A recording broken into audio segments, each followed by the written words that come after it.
Praise the Lord, hallelujah. आइए हम परमेश्वर के वचन में जाएंगे। इससे पहले कि हम परमेश्वर के वचन में जाएं, मैं एक छोटी सी प्रार्थना करूंगा। जीवित पवित्र सर्वशक्तिमान पिता परमेश्वर, दया करने वाले, आशीष देने वाले, भला चंगा रखने वाले सामर्थी परमेश्वर, हम आपके पवित्र चरणों में बाल बच्चों समेत आपके पवित्र चरणों में दंडवत करते हैं, प्रणाम करते हैं, हम आपकी महिमा करते हैं। प्रभु एक सुंदर बस अवसर दिया है कि हम आराधना प्रार्थना के साथ आपके वचन को हम सुन सकें और वचन को सुनकर उसके अनुसार हम चलने वाले बन सकें। सारी आदर महिमा प्रशंसा आपको मिले। पिता, ये छोटी सी विनती यीशु मसीह के नाम से मांगता हूं, आमीन। Praise the Lord, hallelujah.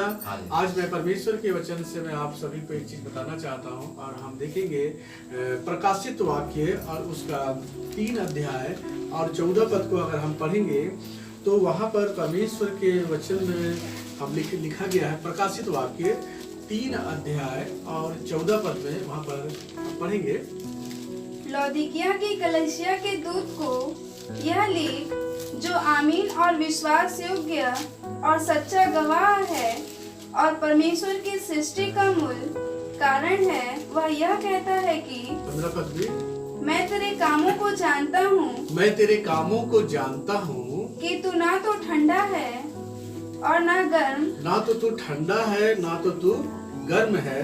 भला होता कि तू ठंडा या गर्म होता, भला होता कि तू ठंडा या गर्म होता, इसलिए कि तू गुनगुना है, इसलिए कि तू गुनगुना है और ना ठंडा है और ना गर्म, मैं तुझे अपने मुंह में से उगलने पर हूँ। परमेश्वर का वचन इस जगह पे इस बात को बताता है कि यीशु मसीह लौदीकिया की कलीसिया, मैं आपको बताना चाहूंगा कि प्रकाशित वाक्य को यूहन्ना ने लिखा और स्वयं यीशु मसीह ने पतमुस नामक टापू में उसे दर्शन दिया, क्योंकि यूहन्ना पतमुस टापू में छोड़ दिया गया था और वहीं पर यीशु मसीह ने उसे दर्शन दिया और उसे बहुत सारी बातों को उसने बताया, अंत के विषय में क्या क्या घटेगा। उसी में 7 कलीसियाओं के विषय में भी यीशु मसीह ने कुछ संदेश को दिया है और यूहन्ना ने उन संदेशों को सुना और उसने इन संदेशों को लिखा, जो कि आज हम पढ़ रहे हैं। तो ये जो 7 कलीसिया है जो पतमुस टापू में यूहन्ना ने जो यीशु मसीह के द्वारा जो प्रकाशन को पाया, और ये जो कलीसिया है, ये जो कलीसियाओं के नाम मैं बताऊंगा कि इफिसुस की कलीसिया, स्मुरना की कलीसिया, पिरगमुन की कलीसिया और थुआतीरा, सरदीस और फिलदेल्फिया और लौदीकिया की कलीसिया। इन 7 कलीसियाओं में हम इन संदेश को देखते हैं जो कि यीशु मसीह ने इस अपने शिष्य को, अगर कहा जाए यूहन्ना को, उसने बताया। तो आज मैं आपको बताना चाहता हूँ लौदीकिया की कलीसिया में, और थोड़े से आकार में मैं छोटे से मैंने कहा जाए कि थोड़े शब्दों में बताना चाहूंगा कि लौदीकिया की जो कलीसिया है, ये कलीसिया आज की कलीसिया से बहुत ज्यादा मेल खाती है। आज की कलीसिया से, आज की वर्तमान कलीसिया से मेल खाती है, क्योंकि इस जगह पर यीशु मसीह कहता है कि जो आमीन और विश्वास योग्य और सच्चा गवाह है और परमेश्वर की सृष्टि का मूल कारण है, वह यह कहता है। हालेलुया, वो कहता है लौदीकिया की कलीसिया से कह रहा है, जो कि अंतिम कलीसिया जो आज की कलीसिया के साथ मेल खाता है, कह रहा है मैं तेरे कामों को जानता हूं। यीशु मसीह जब इस कलीसिया के विषय में कह रहा है मैं तेरे कामों को जानता हूं, ना तो तू ठंडा है ना तो तू गर्म है। इसका इसलिए कि तू ना तो ठंडा है ना तो तू गर्म है, मैं तुझे क्या हूं, अपने मुंह से उगलने पर हूं। यीशु चाहता है और कहता है कि भला होता या तो तू ठंडा होता या तो तू गर्म होता, लेकिन तू क्या है, गुनगुना है, और तू गुनगुना है और मैं तुझे अपने मुंह से उगलने पर हूं। क्योंकि एक जो ठंडा गर्म पानी जैसे मुंह में लेने से माने अच्छा लगता, आदमी उगल लेता, पी नहीं पाता उस पानी को, और मैं तुझे उगलने पर हूं। आज मसीहों में अगर देखा जाए तो एक चीज यही पाया जाता है, कहने का मतलब क्या है, दुआ प्रार्थना भी करेंगे, आराधना भी करेंगे, और इधर संसारिक काम में भी लगे रहेंगे, फिल्मी गाना भी सुनेंगे, सिनेमा भी देखेंगे, सिनेमा है ना, सीन है ना, पापों की माँ सिनेमा, उसको भी देखेंगे। मतलब कहा जाए कि दो नाव में चलेंगे। ये जो चीज है, तो यीशु कहता है कि मैं तेरे कामों को अच्छी रीति से जानता हूँ। कोई भी ऐसा चीज जो है वो यीशु मसीह से नहीं छिपा हुआ। हम अपने लोगों से छिपा सकते हैं, अपने आस पड़ोस में छिपा सकते हैं, लेकिन हम कभी यीशु मसीह से कोई चीज छिपा नहीं सकते। इसीलिए यीशु मसीह इस कलीसिया को देखकर, इस कलीसिया की बातों को, लौदीकिया की कलीसिया की बातों को देखकर वो उनसे कहता है, मैं तेरे कामों को जानता हूँ। तू क्या है?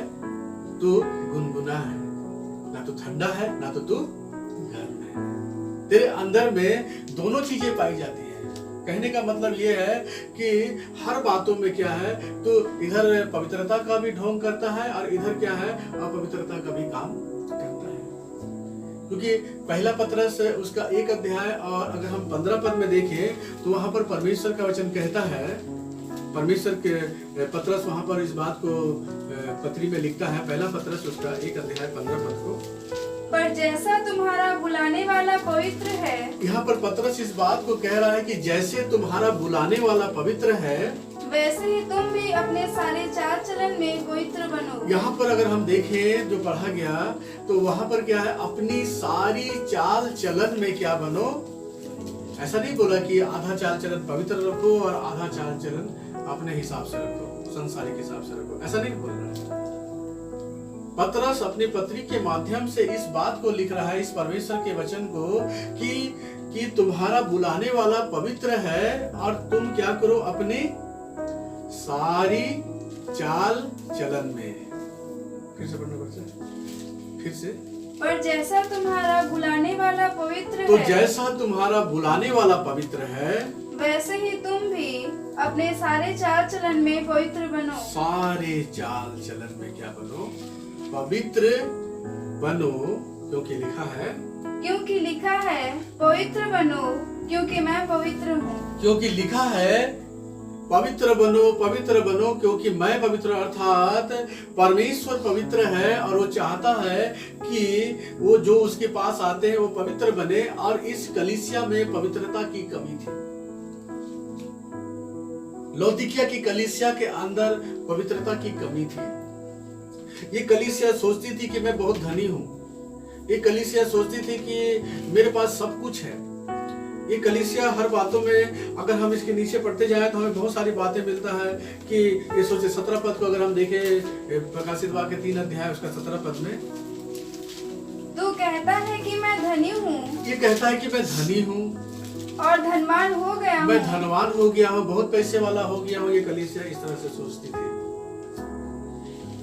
मुझे किसी वस्तु की घटी नहीं है। हम चाहे संसार को कितना, पूरे संसार को प्राप्त कर ले, हम बहुत धन कमा ले, लेकिन क्या लाभ होगा अगर हम अपने प्राण को नरक जाने से बचा ना सके। इसीलिए यीशु मसीह ने कहा कि अगर मनुष्य सारे जगत को प्राप्त कर ले तो उसे क्या लाभ होगा अगर वो नरक में चला जाए, अगर वो अपने जीवन को पवित्र ना रखे, अपने सारे चाल चलन में उसमें पवित्रता ना हो, तो उसे क्या फायदा होगा। बहुत धन कमाया, बहुत धन, किसी चीज की घटी कमी उसको नहीं है, लेकिन क्या है कि परमेश्वर के नजर में वो गरीब है। परमेश्वर के नजर में गरीब है। हम अगर इसको पूरा पढ़ेंगे, पढ़ना वर्षा 17 पद को। तू कहता है कि मैं धनी हूँ और धनवान हो गया हूँ। मैं धनी हूँ और धनवान हो गया हूँ, और मुझे किसी वस्तु की घटी नहीं। और मुझे किसी वस्तु की घटी नहीं है। और यह नहीं जानता कि तू अभागा और तुच्छ और कंगाल और अंधा और नंगा है। पर यीशु मसीह के नजर में ये कलीसिया क्या है? अपने नजर में ये कलीसिया तो बहुत धनवान है। अपने नजर में ये कलीसिया बहुत ही धनवान है। मतलब मुझे कोई चीज की घटी कमी नहीं है, मेरे पास सब कुछ है, मुझे क्या किसी से मतलब। लेकिन यीशु मसीह के नजर में ये क्या है कि तू अभागा है, तू क्या है, तू कंगाल है। यीशु मसीह के नजर में क्या है? तू तुच्छ है, तू कंगाल है, तू अंधा है और नंगा है। तू बोलता है कि मैं बहुत अमीर हूं, पहनने के लिए बहुत कपड़े हैं, तो मेरे नजर में तू क्या है? नंगा है। तू बोलता है कि मेरे पास बहुत सारा धन है, लेकिन यीशु मसीह इस कलीसिया से कहता है कि तू कंगाल है। इसीलिए क्या चीज को यीशु मसीह इस कलीसिया में देख रहा है? इस लौदीकिया की कलीसिया में यीशु मसीह क्या चाहता है, क्या देख रहा है? देख रहा है कि इसके अंदर में क्या है, कि इस कलीसिया के अंदर में क्या है, वो चीज नहीं पाया जा रहा है जो चीज की यीशु चाहता है। पवित्रता नहीं है, सिर्फ इसके अंदर में एक ढोंग है, और ढोंगी को यीशु मसीह कभी भी पसंद नहीं करता है। हम लोगों को दिखाने के लिए चाहे कितने भी बड़े बड़े काम क्यों ना कर ले, हम लोगों के सामने हम सोचे कि हम बहुत अच्छे हैं, बहुत पवित्र हैं, बहुत पैसे वाले हैं, लेकिन क्या हम यीशु के नजर में धनी हैं? क्या हम यीशु के नजर में पवित्र हैं? क्या हम यीशु के नजर में अच्छे हैं? यीशु देखता है, कहता है मैं तेरे कामों को जानता हूं, तेरे मैं सारे कामों को जानता हूं। इसीलिए राजा दाऊद कहता है भजन संहिता 139 अध्याय और उसका हम पहले पद से हम अगर कुछ पदों को पढ़े तो वहां पर राजा दाऊद बहुत अच्छी रीति से बताता है कि परमेश्वर हमारे सारे कामों को जानता है। पढ़ना वर्षा 139 अध्याय 139 उसका पहला पद से हम कुछ पदों को अगर पढ़े तो वहां पर राजा दाऊद कहता है, हे यहोवा तूने मुझे जांच कर जान लिया है, तूने मुझे जांच कर जान लिया है। आगे पढ़ते जाएंगे। तू मेरा उठना बैठना जानता है। यहाँ पर राजा दाऊद इस बात को कह रहा है परमेश्वर से कि हे यहोवा तूने मुझे जांच कर जान लिया है और तू मेरा उठना बैठना जानता है। वो परमेश्वर से कह रहा है राजा दाऊद कि तू मेरा उठना और बैठना जानता है। हालेलुया। तू मेरा उठना और बैठना क्या करता है? जानता है। परमेश्वर हर एक व्यक्ति का उठना और बैठना जानता है, कहाँ उठता है, कहाँ बैठता है, क्या करता है, सारी चीजों को क्या करता है जानता है। परमेश्वर की आंखों से हमारे जीवन छिपा हुआ नहीं है। और आगे देखो इसमें और भी बहुत सारी बातें हैं। और मेरे विचारों को दूर ही से समझ लेता है। और दूर से ही मेरे विचारों को समझ लेता है। दूर से हमारे विचारों को समझ लेता है कि इसके मन के अंदर में कौन से विचार चल रहे हैं। मतलब मुंह से कुछ बोलता है और अंदर से कुछ रखता है। ऐसे बहुत से लोग संसार में पाए जाते हैं जो मुंह से तो अच्छी अच्छी बातें बोलते हैं लेकिन हमारे प्रति मन में वो गलत बातें रखते हैं। मुंह से लिखा है, यशायाह भविष्यवक्ता कहता है वो मुंह होठों से तो मेरा आदर करते हैं लेकिन उनके मन मुझसे कोसों दूर हैं। वो मुंह से तो आराधना करते हैं, प्रार्थना करते हैं, लेकिन उनका मन परमेश्वर से बहुत ही दूर है। दूर ही से तू मेरी सारी बातों को जान जाता है। और आगे, मेरे चलने और लेटने की तू भली भांति छानबीन करता है। तू मेरे चलने और लेटने की तू भली भांति छानबीन करता है। और आगे, और मेरे पूरे चाल चलन का भेद जानता है। और तू मेरे पूरे चाल चलन का भेद जानता है। मेरे सारे चाल चलन का भेद तेरे पास है। तू जानता है मेरे सारे चाल चलन को। मैं कैसी चाल चलता हूँ तू अच्छे से जानता है। और मैं आपको बताना चाहूंगा एक बात, जिसके चाल परमेश्वर के नजर में अच्छे हैं, जिसका चाल चलन परमेश्वर की नजर में अच्छा है। मनुष्य के नजर में आपका चाल चलन कैसा भी हो वो अलग बात है, लेकिन परमेश्वर के नजर में हमारा चाल चलन अच्छा होना चाहिए। अगर परमेश्वर को हमारा चाल चलन पसंद आ गया तो हम अनंत जीवन के अधिकारी होंगे। मेरे सारे चाल चलन का भेद तू जानता है, राजा दाऊद कहता है। और आगे क्या कहता है? हे यहोवा, मेरे मुंह में ऐसी कोई बात नहीं जिसे तू पूरी रीति से ना जानता। अब यहाँ पर कह रहा है तू मेरे मुंह में ऐसी कोई बात नहीं है कि तू ना जानता हो। मतलब हमारे अंदर से मुंह से क्या बात निकलेगा ये भी परमेश्वर जानता है। मैं यीशु कहता है मैं तेरे कामों को जानता हूँ, लौदीकिया की कलीसिया। मतलब यहाँ पर भजन संगीता जो है राजा दाऊद कहता है कि मेरे मुंह से क्या बात निकलेगा तो परमेश्वर जानता है। मतलब हमारे पेट के अंदर की बातों को भी जानता है कि हम क्या बोलेंगे।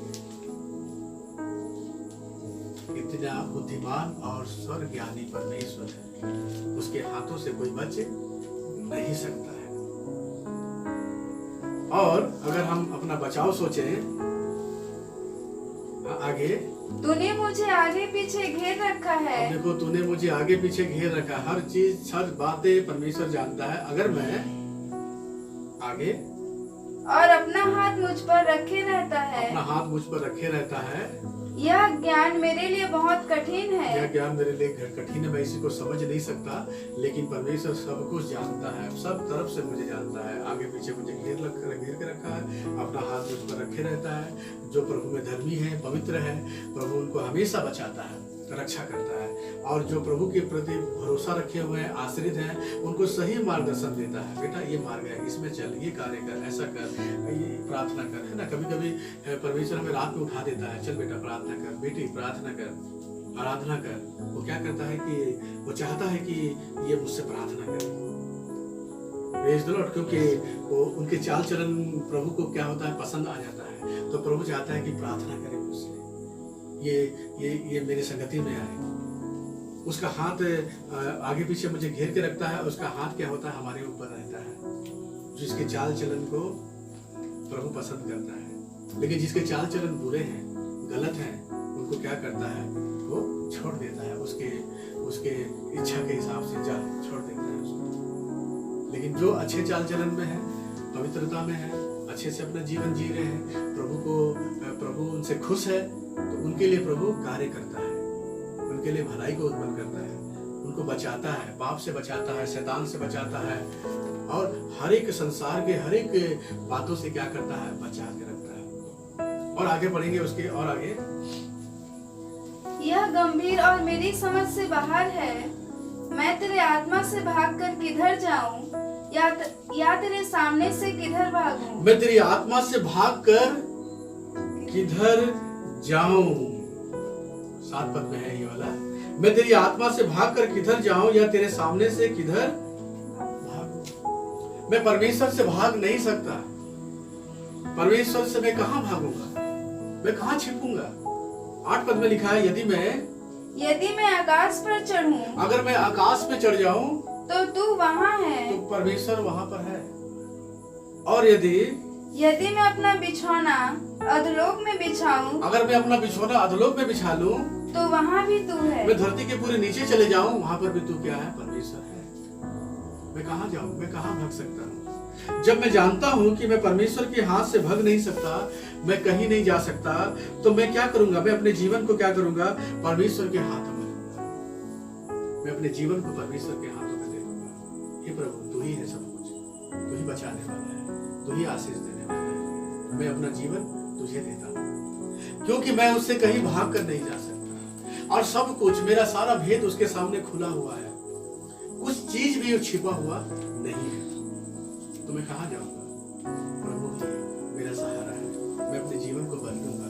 यदि मैं गलत हूं, तो मैं अपने आप को सुधारूंगा।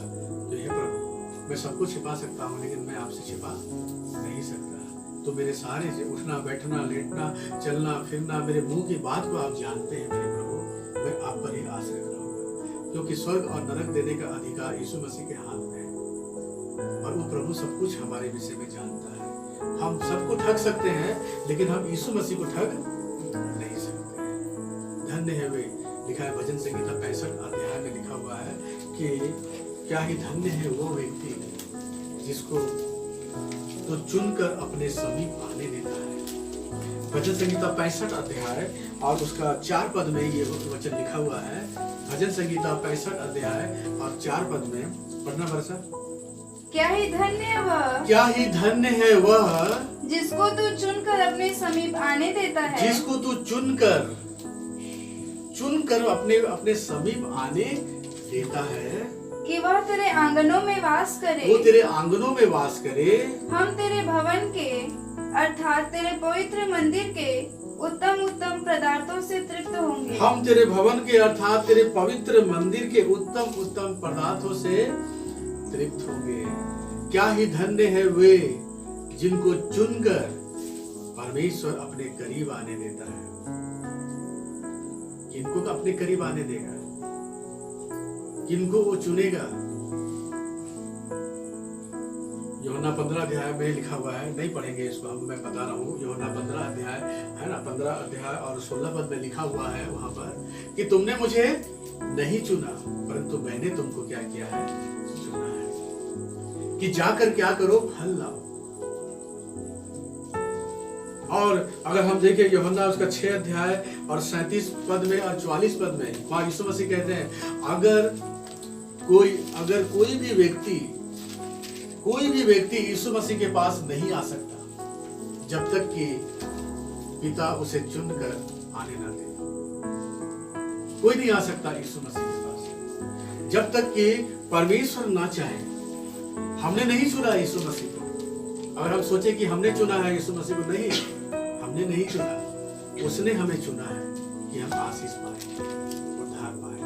क्या ही धन्य है वे जिनको चुनकर परमेश्वर अपने समूह में आने देता है कि उसको आशीष दे सके, उत्तम उत्तम पदार्थों से उसे तृप्त कर सके। इसीलिए हमें परमेश्वर का धन्यवाद देना चाहिए। धन्यवाद पिता परमेश्वर कि आपने हमें चुना कि हम आपके करीब आ सके, आपसे प्रार्थना कर सके, आपकी आराधना कर सके, आपसे आशीष पा सके और हर एक बातों में हम शांति को प्राप्त कर सके। इसीलिए प्रकाशित वाक्य 3 अध्याय 14 पद में, 3 अध्याय 15 पद में, मैं तेरे कामों को क्या करता हूँ, जानता हूँ। मैं तेरे कामों को जानता हूँ कि तू ना तो ठंडा है ना तो गर्म है। भला होता कि तू ठंडा या गर्म होता। और क्या है कि लेकिन तू क्या है, तू गुनगुना है, तू गुनगुना है और मैं तुझे उगलने पर हूँ। हमें यीशु मसीह इस अंत के समय में हम चल रहे हैं, हमारे पास मौका है कि हम आज क्या है, हम 2 नाव में हम पैर रख के ना चलें। या तो हम प्रभु यीशु मसीह में रहें, पवित्रता में अपने जीवन को जिए, और यदि हम अपवित्र में या सांसारिक तौर से हम अगर जी रहे हैं तो हर बातों का लेखा हमें यीशु मसीह के सामने, न्याय आसन के सामने देना होगा। बाइबल के वचन कहता है कि न्याय आसन के सामने सब लोगों के भेद खुल जाएंगे।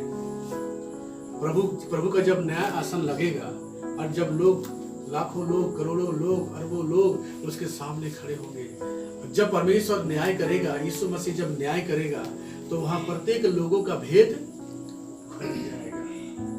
कुछ भी गुप्त नहीं रहेगा जो खुलेगा नहीं। इसलिए परमेश्वर का वचन हमें इस बात को कहता है कि हम उस तरह से बने जैसा कि यीशु हमसे चाहता है। यीशु चाहता है कि हम पवित्र बने क्योंकि हमारा बुलाने वाला पवित्र है। उसने हमें चुनकर अपने पास आने दिया। हम धन्य लोग हैं।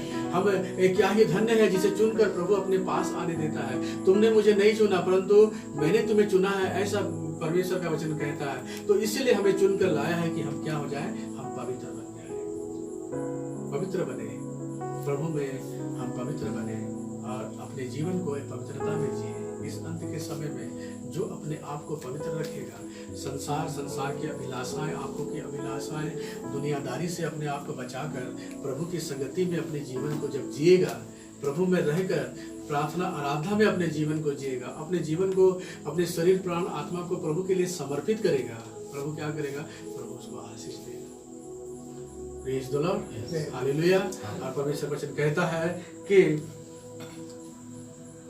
हर बातों में, अगर मैं आखिरी पद इसका पढ़ूंगा उसके बाद कहता है 20 पद को हम अगर देखें लौदीकिया की कलीसिया के लिए, यीशु मसीह कहता है 20 पद को, देख मैं द्वार पर खड़ा हुआ खटखटाता हूँ। देख मैं द्वार पर खड़ा हुआ खटखटाता हूँ। यदि कोई मेरा शब्द सुनकर द्वार खोलेगा, यदि कोई मेरा शब्द सुनकर द्वार खोलेगा तो मैं उसके पास भीतर आकर, मैं उसके पास भीतर आकर उसके साथ भोजन करूंगा, उसके साथ भोजन करूंगा और वह मेरे साथ, और वह मेरे साथ। आज यीशु मसीह खटखटा रहे हैं, हर एक लोगों के हृदय को खटखटा रहे हैं, कलीसिया को खटखटा रहे हैं। बहुत सी कलीसियाएं ऐसी हैं जहां पर यीशु ही नहीं है कलीसिया के अंदर, यीशु तो बाहर है। बहुत से लोग ऐसे हैं, बहुत से विश्वासी ऐसे हैं, बहुत से पास्टर प्रचारक हैं जिनके हृदय से यीशु बाहर है, यीशु उनके हृदय में ही नहीं है, लेकिन वो खटखटा रहा है, यीशु खटखटा रहे हैं। और अगर हम अपने हृदय के द्वार को खोलेंगे, यीशु हमारे भीतर आएगा, वो चला फिरा करेगा, वो हमारा परमेश्वर होगा। क्योंकि हम क्या हैं? हम परमेश्वर के मंदिर हैं। अगर मंदिर में ही, चर्च में ही अगर प्रभु नहीं है तो क्या मतलब? अगर हमारे जीवन में प्रभु ही नहीं है तो क्या मतलब? हम शैतान को और प्रभु को दोनों को अपने हृदय में जगह ना दें। हम केवल प्रभु यीशु को अपने हृदय में जगह दें और शैतान की ताकतों को, अंधकार की शक्तियों को अपने जीवन से निकाल दें। उन सारे कामकाज को निकाल दें, उन सारे कामों को निकाल दें, क्योंकि हर एक गलत काम, हर एक अपवित्रता, हर एक वो चीज जो परमेश्वर को बुरा लगता है, उन सब चीजों को निकाल कर हम क्या हो जाए? प्रभु यीशु मसीह को अपने हृदय में हम जगह दें। प्रभु क्या होगा? आनंदित होगा। और प्रभु यीशु मसीह ही है जो हमें अनंत जीवन का अधिकारी बनाता है। हालेलुया। प्रभु के हाथ में है नरक में डालने का और स्वर्ग में डालने का, प्रभु के हाथ में है। तो जिसके हाथ में अधिकार है, उस अधिकारी की बात को हमें मानना होगा, और यीशु मसीह ही है। उसने कहा अपने शिष्यों से, देखो स्वर्ग और पृथ्वी का सारा अधिकार मुझे मिला है। सारा अधिकार यीशु मसीह के पास है। वो अधिकारी है, स्वर्ग और पृथ्वी का अधिकारी है। स्वर्ग में अनंत जीवन देने का अधिकारी है और नरक में डालने का भी अधिकारी है। न्याय आसन में न्याय करने का अधिकारी यीशु मसीह है। तो जैसा यीशु मसीह हमसे कहता है, उसके वचन के अनुसार हमें चलना है। हम अपने जीवन को बदलें, अपने जीवन को हम क्या करें? हम बेहतर बनाएं जैसा यीशु हमसे चाहता है। प्रभु इस वचन से आप सबको आशीष दे। Praise the Lord.